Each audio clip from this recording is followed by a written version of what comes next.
Walt Disney World, the magical place where anything's possible and your dreams come true. Until you're sitting in the executive suite with a major dilemma like, how does an organization with over 40,000 employees change its company culture to keep up with an evolving customer base? On this episode, we sat down with Walt Disney World's former Executive Vice President of Operations, Lee Cockerell, who shares how he led a cultural revolution inside the Magic Kingdom. Let's get to the podcast.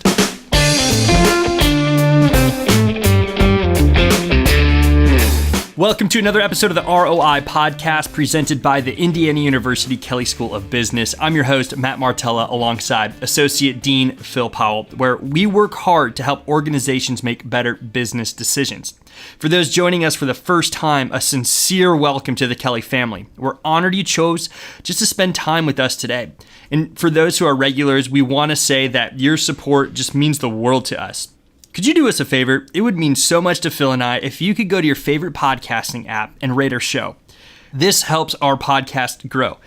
And for anyone who is wrestling with a business question, if you have a topic you'd like us to explore or just know someone who would make a great guest, send us an email to ROIPod, that's ROIPOD at iupui.edu. I want to start with a question. How does an individual lead a team of over 40,000 employees? And an even bigger question, how does that someone lead an entire culture change in that same organization? We're so honored this week to have Walt Disney World's former Executive Vice President of Operations, Lee Cockerell, on our show. Lee had to lead Disney World through a once-in-a-generation transformation in corporate culture. When Lee came into his job in the mid-90s, the internet was asserting its presence, and it was very quickly realized that customers could register their pleasure or their complaints for everyone else to see. So it gave Lee a sense of urgency in making sure that the employees, or what he calls the cast members of Disney World, walked into work every day excited to serve their customers. Because if just one customer had a bad day, the whole market could hear about it. Lee saw the challenge in front of him. He took that challenge seriously, given the changes in technology and the changes in the marketplace. And he brought to the fore the Disney Great Leader Strategy, which was used to train a new generation of managers about customer service at Disney. It led to a whole new renaissance at Disney World in terms of the customer experience. It lifted the Disney brand, and Lee had an impact on the organization that's still felt today. And that's where we're going to start. And first off, we just want you to know that it takes intentionality, even to try to begin to change your culture. Because as Lee said, if you have flies in your restaurant, you like flies. If you have rude children, well, you must like that. If you're not in good health, well, I guess that's your standard. Lee's going to help us explore 4 ways your organization can reinvent its company's culture. As organizational leaders, the first way we can experience a culture change is to start envisioning what our future culture looks like inside of our company. First, there was a lot of discussion. There was a team. I led a team for about a year where we met every week and talked about what does leadership look like at Disney? What do we want it to look like? What do we want it to look like 2 or 3 years from now? Because it takes time to change your culture. It changed time to change the way you treat people. It used to be all about the customer. And in there, 93, 94, 95, we came to understand that the business was changing because of the internet. You know, we could control all the marketing on TV because we had the money. But all of a sudden, here's the internet. Anybody can go on any site and find a place to go on vacation, and everybody can reach them. And so we sat down for about a year. We talked about this and decided that the customer does not come first. The thing that comes first is leadership. Having leaders in place at every level that create an environment and a culture for the employees, the cast members, so they want to do a good job, not have to do, because of the way they're treated, involved, listened to, their opinion counts, they get training, get development, they get opportunity. And then they take care of the guest because they want to, not because they have to. When you hear Lee's story, it underscores a couple of very important points if you're going to lead an organization in a new direction culturally. First of all, you obviously have to admit that you need to change. Typically, those changes are driven in your external environment, In this case, it was driven by technology and a new democratization of customers to share their experience with the rest of the world, unfiltered by the company. And so he understood that if he's going to create that change, he needs to be very clear in his communication to employees and managers about why cast members get up in the morning and come to work in Orlando. And you have to be very, again, intentional and very focused in that communication. And if you're focused on answering the question why, and everything that you do reinforces that reason why people get up in the morning and come to work, then you're able to create an environment where you can push through a culture change to 5,000 managers who coach 45,000 cast members. The scale of change was intimidating, but what Lee did, and he almost makes it look easy, is he sets this wonderful cultural foundation that makes sense to anybody on their first day of work coming into the Disney World Resort. So after we envision this new culture where our company needs to be, the second thing we need to do is start ingraining those values into your organization. We weren't doing a great job in the beginning, and I was very frustrated that we were having not consistency in how we led the people and how we dealt with discipline and how we dealt with correction of performance and all. And I developed a document called Disney Great Leader Strategies. They still use it today. I took about a day and sat with my direct reports and went over it line by line.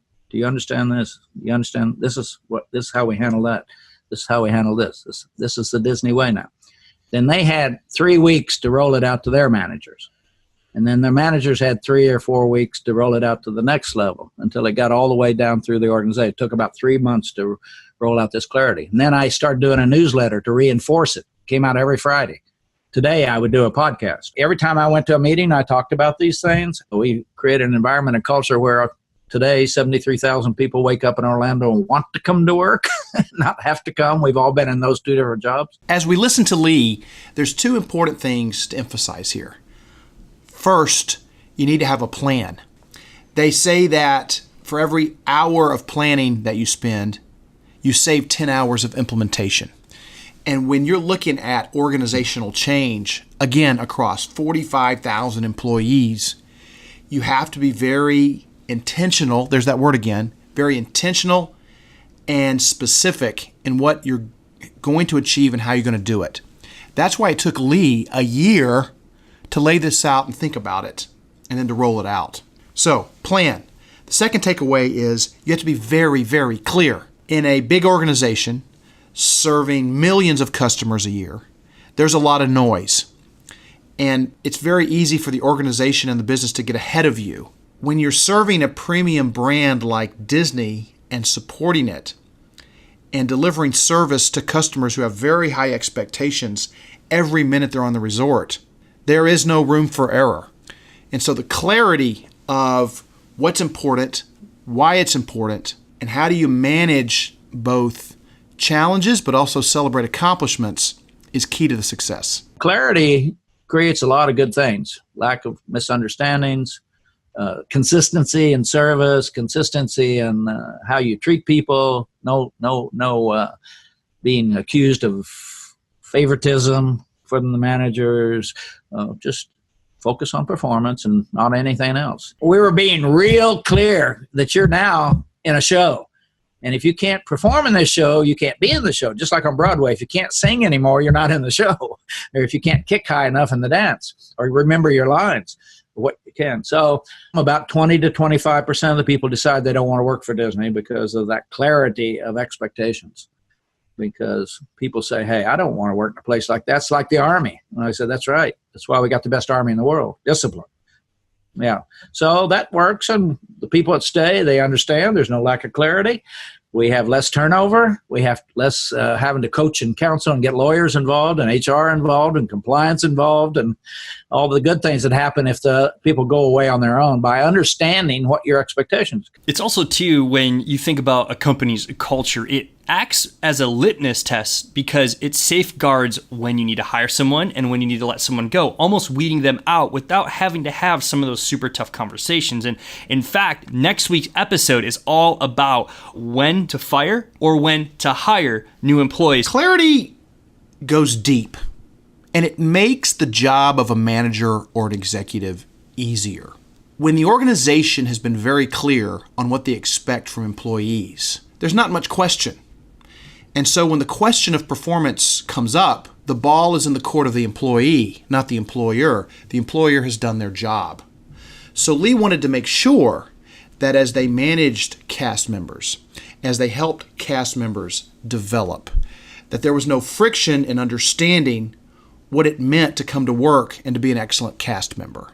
Therefore, all of the conversation was placed back with a focus on the employee to either help them develop or to reach the conclusion that they weren't the right fit for this organization. That saves a lot of time in communication. That saves a lot of time in understanding what needs to be done. But as we see with Lee, if you're persistent, then it starts to work and it starts to reinforce itself and it starts to lead to the success of the organization. And once we envision our future company culture, we start to ingrain those values as Lee did throughout your organization in a very clear way, clear being the key thing here. The next step to culture change is we must empower the right leaders. And I think if anybody doesn't think that your leader has an impact on your job, we all know it. We know at Disney, even though we think we're hot stuff and we do a great job, that the main reason people leave the company is because of their leader. Main reason. We all do that.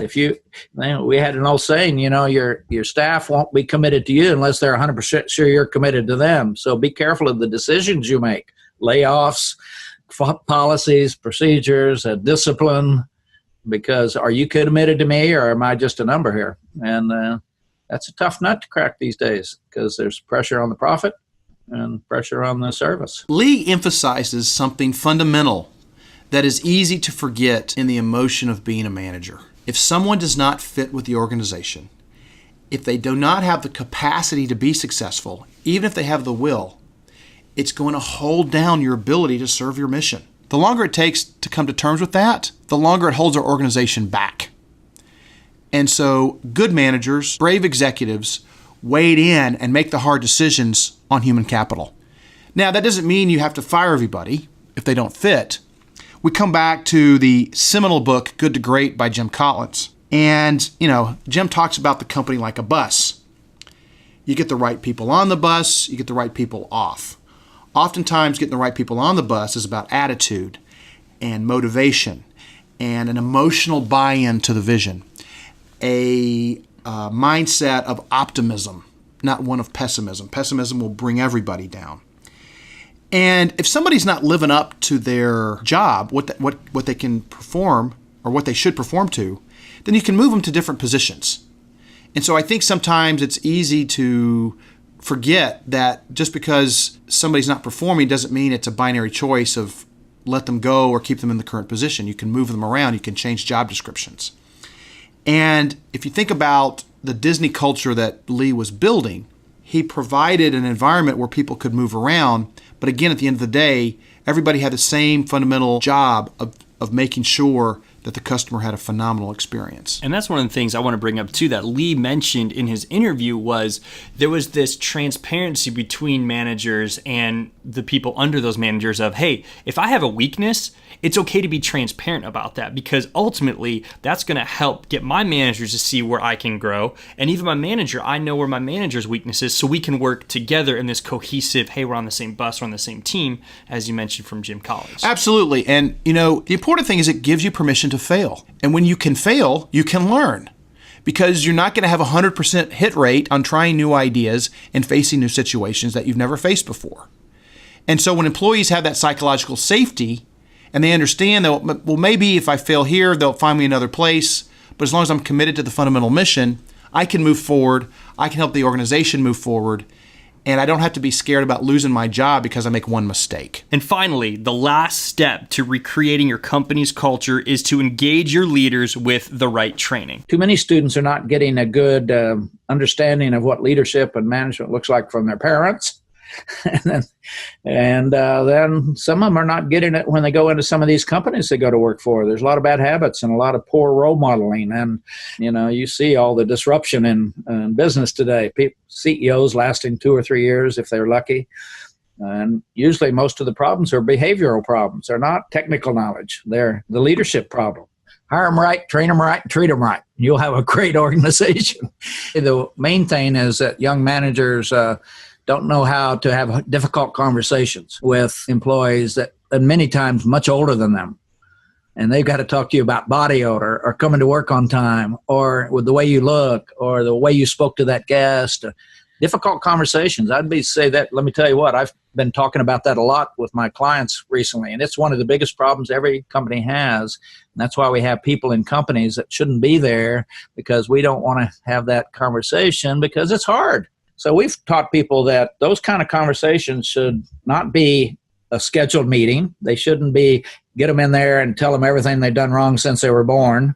If somebody's got a problem, you say, hey, it's John, and John's been coming to work late all week or last week. And you say, hey, John, you got a minute? Step into the office and close the door. Don't even sit down. Say, hey, John, listen, I've noticed you've been coming to work late for the last 2 weeks. Have you noticed that? And he says, well, yeah. Is there a reason for this or something we can help you with? No, I need to get my act together. I said, okay, because we want to find out, is there an issue? Your mother's sick or your whatever. And then you say to them, okay, I don't want to have this conversation again, John. You understand? In 90 seconds, you're finished. Otherwise, you're doing a great job. Take care, my friend. See you later. So we've got to teach people to do this, because this is where we get screwed up, because we're not correcting performance. We're not correcting the issue. Then eventually you let it wait so long, then you got to terminate them. And shame on you, because you're the reason you have to terminate them, because you didn't deal with it. In addition to everything he did, he also created a culture of continuous improvement. In that, the cast members felt empowered to recommend small changes in the way that they did business or the way they delivered the service that could possibly cut costs. He wanted to make sure cast members were also sensitive to the financial trade-offs in how they did their work. And he sent all of his managers through a financial training course. And the goal of that course was to sensitize them to the fact that if you could identify changes that would save the company a couple of pennies on an item, that would have bleed through that could lead to millions and millions and millions of dollars of reduced expenses.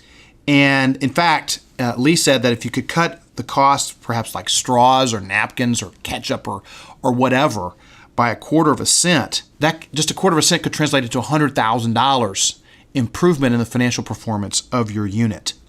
So again, this is an example that the best executives like Lee start big and at the 30,000 foot level with very simple answers to the question why.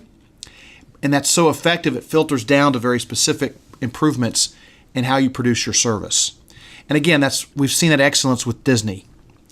And at the end of the day, Lee says you hire them right, train them right, and treat them right. And as we've learned podcast after podcast, that's really the secret sauce. And you only achieve that secret sauce if you've got the right culture. And with Lee, you've got it from A to Z and how you build that in an industry with a company that demanded it the most.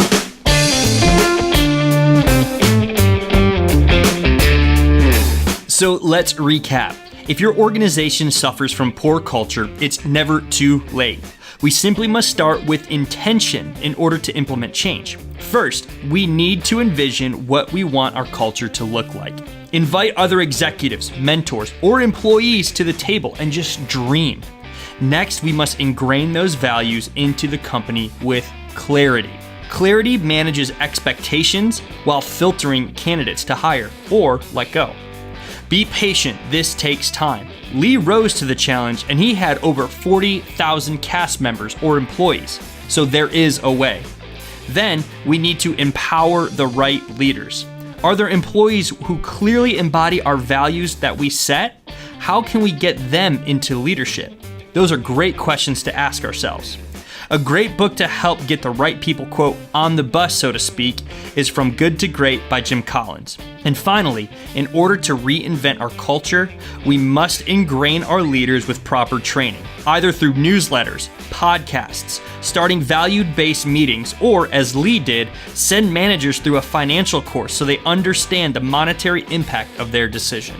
If you want to hear more from Lee, he's going to be here in Indianapolis on November 20th, 2018. And if you want to get that information, click the link in the description of the podcast. This has been another episode of the ROI Podcast presented by the Indiana University Kelley School of Business. Join us next week as we dive into answering the question, when do we hire or fire an employee?